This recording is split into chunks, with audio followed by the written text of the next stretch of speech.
La Bible en un an, le 23 mars, le livre de Deutéronome, chapitre 1, verset 1 au chapitre 2, verset 1, le livre des psaumes, chapitre 66, verset 1 à 20, le livre des proverbes, chapitre 11, versets 7 et 8, l'épître aux Hébreux, chapitre 2, verset 1 à 18.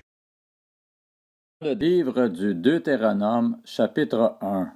Voici les paroles que Moïse adressa à tout Israël de l'autre côté du Jourdain, dans le désert, dans la plaine qui se trouve vis-à-vis de Sup, entre Paran, Tophel, Laban, Hatzéro et Dizahab. Il y a 11 journées de marche depuis Horeb jusqu'à Kadès-Barnéa, en passant par la région montagneuse de Séhir. Au cours de la 40e année après la sortie d'Égypte, le premier jour du 11e mois, Moïse parla aux Israélites conformément à tout ce que l'Éternel lui avait ordonné de leur dire. C'était après ses victoires contre Sihon, le roi des Amoréens, qui habitait à Hesbon, et contre Og, le roi du Basan, qui habitait à Astaro et à Édréi.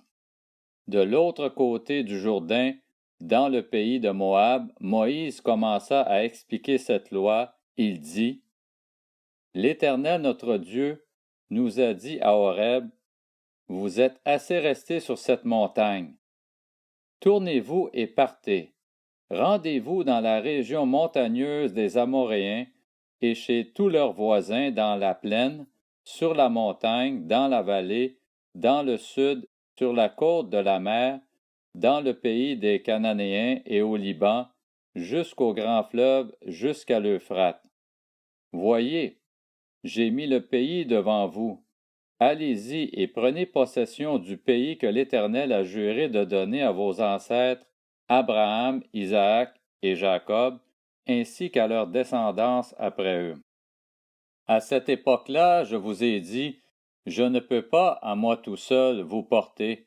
L'Éternel votre Dieu vous a multipliés, et vous êtes aujourd'hui aussi nombreux que les étoiles du ciel. Que l'Éternel, le Dieu de vos ancêtres, vous augmente 1000 fois autant et vous bénisse comme il vous l'a promis. Comment pourrais-je porter à moi tout seul votre charge, votre fardeau et vos contestations? Prenez dans vos tribus des hommes sages, intelligents et connus, et je les mettrai à votre tête. Vous m'avez répondu, ce que tu proposes de faire est une bonne chose. J'ai alors pris les chefs de vos tribus, des hommes sages et connus, et je les ai mis à votre tête comme chefs de milliers, de centaines, de cinquantaines et de dizaines, et comme responsables dans vos tribus. À la même époque, j'ai donné l'ordre suivant à vos juges: écoutez vos frères et jugez conformément à la justice les différends de chacun avec son frère ou avec l'étranger. Vous ne ferez pas preuve de partialité dans vos jugements. Vous écouterez le petit comme le grand. Vous ne montrerez aucune crainte devant un homme, car c'est Dieu qui rend la justice. Et lorsque vous trouverez une cause trop difficile, vous la porterez devant moi pour que je l'entende. C'est ainsi que je vous ai prescrit à cette époque-là tout ce que vous aviez à faire. Nous sommes partis d'Horeb et nous avons parcouru en entier le grand et affreux désert que vous avez vu. Nous avons pris le chemin de la région montagneuse des Amoréens, comme l'Éternel notre Dieu nous l'avait ordonné, et nous sommes arrivés à Kadès-Barnéa. Je vous ai dit, vous êtes arrivés à la région montagneuse des Amoréens que l'Éternel notre Dieu nous donne. Regarde, l'Éternel ton Dieu met le pays devant toi. Monte, prends-en possession, comme te l'a dit l'Éternel, le Dieu de tes ancêtres. N'aie pas peur, ne te laisse pas effrayer. Vous vous êtes tous approchés de moi et vous avez dit: envoyons des hommes devant nous pour explorer le pays et pour nous faire un rapport sur le chemin par lequel nous y monterons et sur les villes où nous arriverons. Cet avis m'a paru bon et j'ai pris 12 hommes parmi vous, un par tribu. Ils sont partis, ont traversé la montagne et sont arrivés jusqu'à la vallée d'Escol qu'ils ont explorée. Ils ont pris dans leurs mains des produits du pays et nous les ont présentés. Ils nous ont fait un rapport et ont dit, « C'est un bon pays que l'Éternel notre Dieu nous donne. » Mais vous n'avez pas voulu y monter, et vous vous êtes révoltés contre l'ordre de l'Éternel votre Dieu. Vous avez murmuré dans vos tentes, et vous avez dit, « C'est parce que l'Éternel nous déteste qu'il nous a fait sortir d'Égypte. Il voulait nous livrer entre les mains des Amoréens et nous détruire. Où pourrions-nous monter? Nos frères nous ont fait perdre courage en disant, « C'est un peuple plus grand et de plus haute taille que nous. Ce sont des villes grandes et fortifiées jusqu'au ciel. » Nous y avons même vu des descendants d'Anak. Je vous ai dit, ne tremblez pas et n'ayez pas peur d'eux. L'Éternel votre Dieu qui marche devant vous combattra lui-même pour vous conformément à tout ce qu'il a fait pour vous sous vos yeux en Égypte, puis dans le désert. Tu as vu que l'Éternel ton Dieu t'a porté comme un homme porte son fils, pendant tout le parcours que vous avez effectué jusqu'à votre arrivée ici.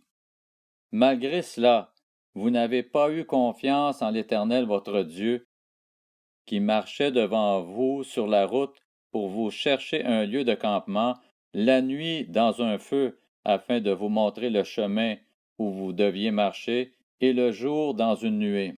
L'Éternel a entendu vos paroles.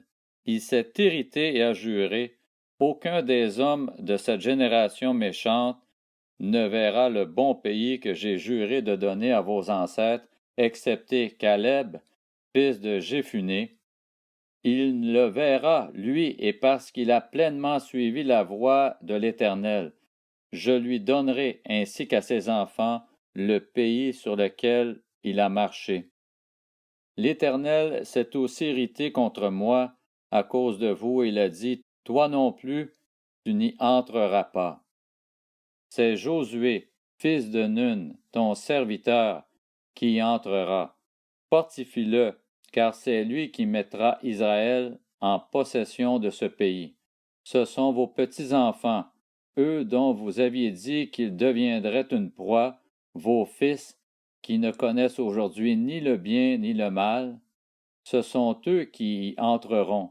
C'est à eux que je le donnerai, et ce sont eux qui le posséderont. Mais vous, tournez-vous, et partez pour le désert dans la direction de la mer des roseaux.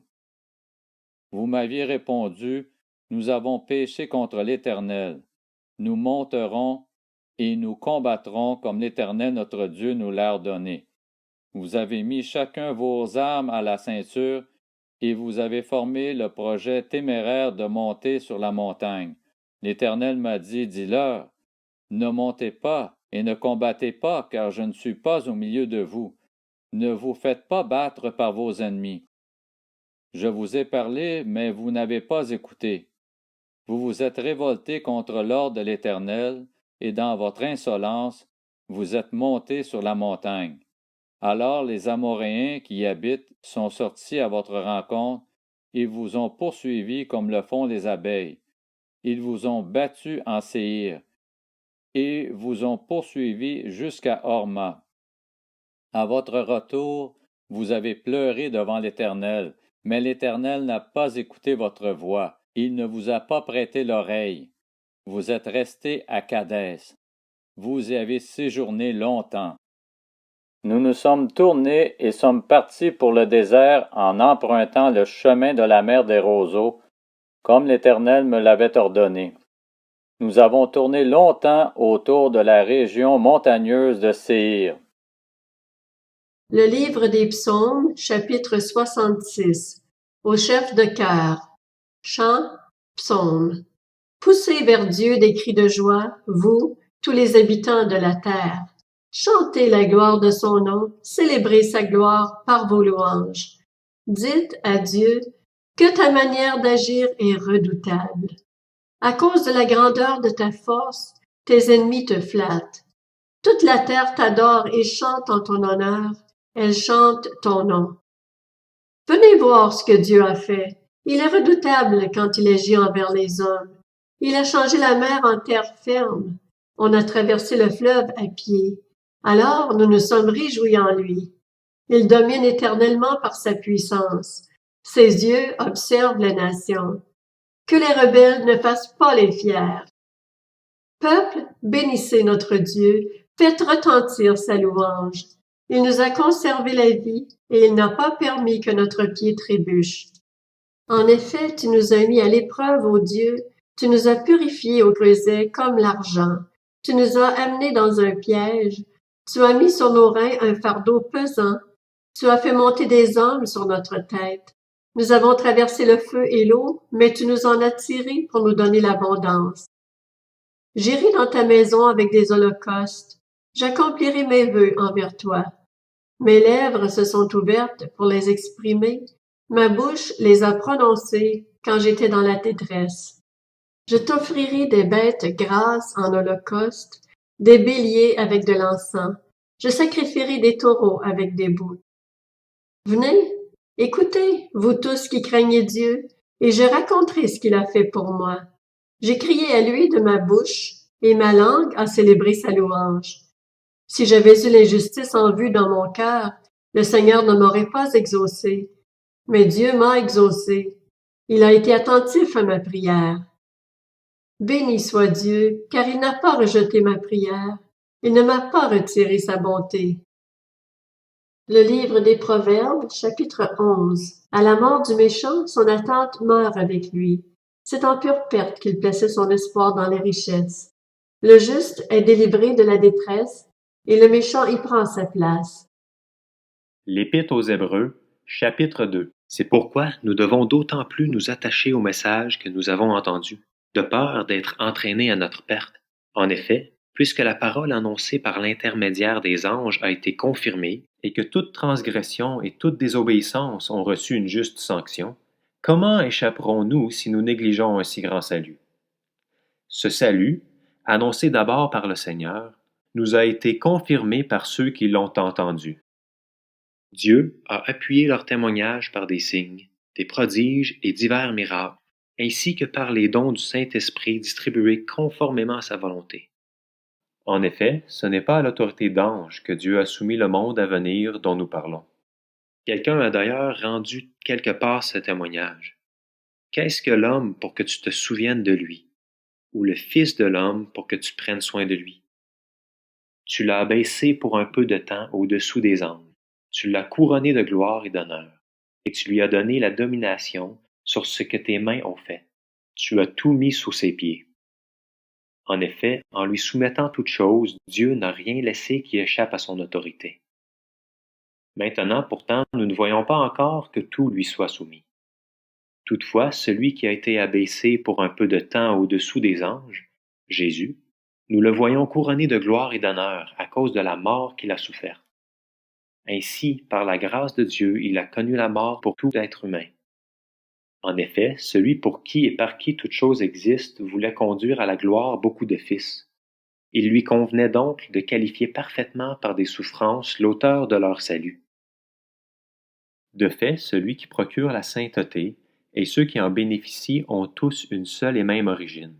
C'est pourquoi il n'a pas honte de les appeler ses frères lorsqu'il dit « J'annoncerai ton nom à mes frères. Je te célébrerai au milieu de l'assemblée. » Et encore, je me confierai en lui. Et enfin, me voici, moi et les enfants que Dieu m'a donnés. Puisque ces enfants ont en commun la condition humaine, lui-même l'a aussi partagée, de façon similaire. Ainsi, par sa mort, il a pu rendre impuissant celui qui exerçait le pouvoir de la mort, c'est-à-dire le diable, et libérer tous ceux que la peur de la mort retenait leur vie durant dans l'esclavage. En effet, assurément, ce n'est pas à des anges qu'il vient en aide, mais bien à la descendance d'Abraham. Par conséquent, il devait devenir semblable en tout à ses frères, afin d'être un grand prêtre rempli de compassion est fidèle dans le service de Dieu pour faire l'expiation des péchés du peuple.